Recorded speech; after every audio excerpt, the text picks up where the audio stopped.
الرجاله اللي زعلانه مني عشان بقول لكم انتوا بيضحك عليكم بكلمتين، خلاص يا سيدي بيضحك عليكم بكلمه واحده، ابشر ولا يهمك.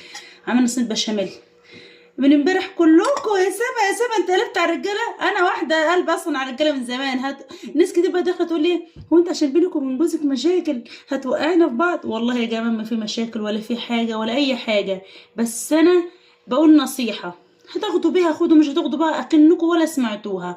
على فكره مش شرط ان انا بوقع الدنيا بعدها زي ما انتوا قلتوا، والله العظيم مش فيا خالص، ولا زي الجروب اللي خد المنشور بتاعي وكتب عليه كلام. ربنا معاه، لان لو ذكرت اسم جروب كده انا صيدته ومش هذكره طبعا، اكيد انتوا عارفينه. تمام تمام يا جماعه، انا مش قصدي حاجه اقسم بالله، ولا قصدي ان انا اذي حد ولا اي حد. انا قصدي بدل ما انت صرف فلوسك بره اصرفها جوه في بيتك. ادي النصيحه مش اكتر من كده. هتعمل نفسك شاطر وتقول انا مكفي مراتي مش معوزه حاجه، تمام؟ لا انت غلطان، انت غلطان. تمام يا باشا، بياخدوا خيرك وما بيشكركش في الاخر. هما بس همهم انه يطلعوا كافيه ياكلوا لقمه حلوه وابوك في العشه ولا طار. شايفين البشاميل؟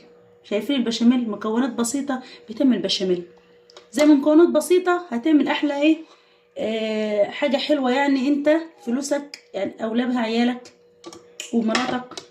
والله ما انا واكله بالشوكه بايدي. حته بشاميل شاربه، وادعيلي والستات تكتب تعالى.